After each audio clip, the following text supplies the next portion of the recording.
Hi. Hey. So this month, and next month actually, we celebrate our 4th wedding anniversary because we were fortunate enough to have 2 weddings. One here and one in Bulgaria. So we're celebrating both at the end of September and the beginning of October. So we thought it would be funny to share some things that we've learned, 4 things that we've learned in the last 4 years of marriage. Do you want to go first? Shall I go first? Okay, one of the biggest things that I've learned is that, well, growing up, we were told one thing at school, we were told one thing from friends, we were told one thing from the peers. We're always told that when a lady is on the time of the month, she's moody and miserable. Unfortunately, I've learned that that's not always the case. In fact, I don't think it's the case at all. Jenny is not moody at all when it's the time, and I don't know how that is. How is that possible? But am I moody at other times? Yes, she's definitely moody at other times. I said that at the wedding speech that when Jenny's hungry or when she's tired, she's not the best person in the world. Which is true, and I'm going to stand by that now. Yeah, she's very miserable when she's tired and very, very miserable when she's hungry. But that's everyone. By very miserable, you just mean that I kind of become quiet and a bit agitated more easily. I'm not like a monster, am I? I think you can be a monster at times. Oh dear me. You can be. Do you want to move on to your second one before you embarrass me? I'll let you go with one. Oh, okay. Okay, so I have noticed that I generally don't want to nag you about things that you need to do in the house or things that I've asked you to do. When do you have to nag me about things? But many times I have to ask you more than once. So I always have to find a very balanced middle ground of not nagging but continually asking in a nice way. Okay, so when do you have to ask me or nag me to do anything? I mean, most things I just do anyway, so... But you don't do them straight away and then you forget. Like, many times I say to you, small things. It can be something like, can I ask you to put this in the shopping bag so when we go to the shop we don't forget it? And you'll be like, yeah, I'll do it. But I'm not going to do it straight away. And then, lo and behold, the thing is not in the bag when we go shopping. Like that kind of thing, or put the credit card into the purse, or can you find me? Yeah, can you find me the credit card that we use for shopping? Yeah, I'll do it. Okay, so a few hours pass, like you haven't found it, so I have to ask you again. So are you gonna find me that credit card? And you haven't, so we end up going to the shop without anything that we can pay for our shopping with. You've got your bank cards in your wallets, I've got my bank cards, why can't we use that? Why does it have to be the credit card, you know? Because we have a card that's allocated for shopping. So there's nothing that you forget to do?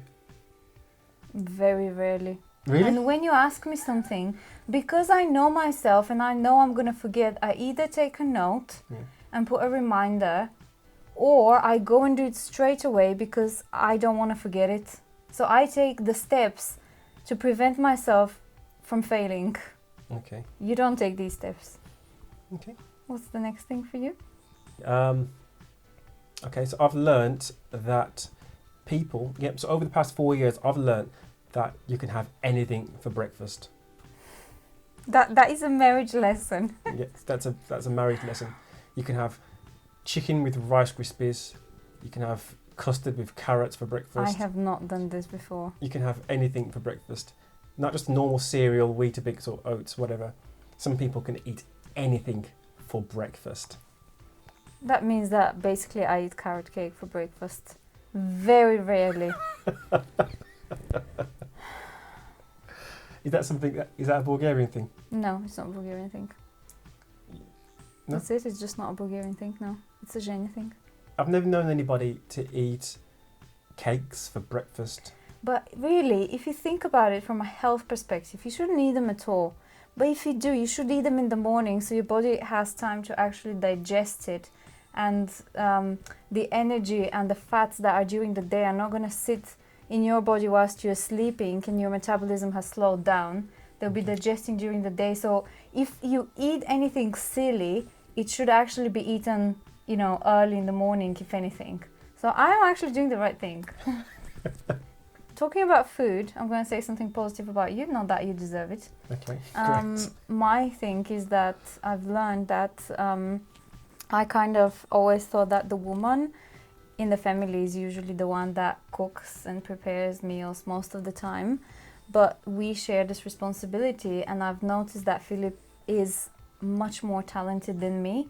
I cook very well, I think, but it takes me some time to perfect a recipe and to make it nice and for us to want to eat it again, whilst he can just cook one thing once and it's perfect. I'm not even going to go talk about the cakes and sweet stuff because I can't cook them at all, and again, he cooks some very complicated pies and stuff.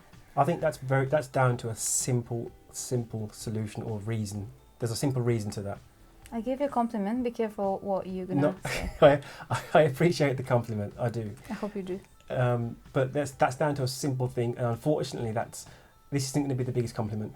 When it comes to Jen, bless her. This is a bonus one. So over the past 4 years, I've learned that Jen, she's not patient when it comes to finding things out. Okay, so she'd rather she gets a new laptop sent to the house from work, rips it open, plugs it in, and tries to get to work. And then when she realised that, what was wrong with it? There's something wrong with it. I'm not going to tell you. There's something wrong with it. What was wrong with it? I can't remember what it was, but there's something wrong with it. So she phones IT up to work out what the problem was, and then they said, "Oh, why didn't you just read the instructions? That would have told you what to do." Bless you. Bless you too. Bless you. Now, when it comes to the food, the only reason why my foods are apparently so good is because I'd think of a dish and I'd research on how to do it, and then I'd make it following a recipe. It's not my own recipe. It's not something that I have invented. So that's what it is. But I think a lot of the dishes that you make are just from what you already know, and you're trying to do something. And if you're going to try and do something new, you would experiment, which is good. So in a way, I think your way is better, because I'm just being a parrot copying what I see. You're just doing what you know, and you make something new. So that's a good compliment to you as well. This is very interesting. Like, I think what you've learned in 4 years was how to start saying something not very nice and to turn it into something nice, because you won't have peace for the rest of the day. How was that not very nice? It's a skill. I don't know. You just definitely didn't start as a compliment, but ended up being a compliment somehow. No, just saying that you're not very patient with some things. You don't like reading instructions, which is supposed to be what the man is like. You don't like technology. That is not true. I'm going to have a bonus thing. That's enough. Thank you, baby. I'm going to have a bonus thing now as well. I am not patient, so following on that, I have learned, however, how to take a good example from you, and when I don't know something, to research it. So even though it's not in my nature, I try to better myself, and sometimes when you do things successfully, I look at you and admire you, and I try to copy your approach. Okay, thank you. You're welcome. You didn't deserve it, but you're welcome. Yeah, so after all this then, where are we going forward? What are we going to do moving forwards? From what we've learned about each other over the past 4 years, what are we going to do now? I think we should do another video when we reach year 5. Really? Yeah. Okay. I think it's going to be my job to not allow you to get hungry and not allow you to be tired. That is your job as a husband indeed, Yes. yeah. So that you can stay happy all the time. And I'm never going to forget anything again. Echo, remind me not to forget anything again. When should I remind you? The rest of my life. When should I remind you? Oh, whatever. Yeah, that's it really. What do you think I should do? No, you're good. I'm good, yeah, I'm perfect. Great. Happy anniversary, babes. Happy anniversary to you as well. Come here.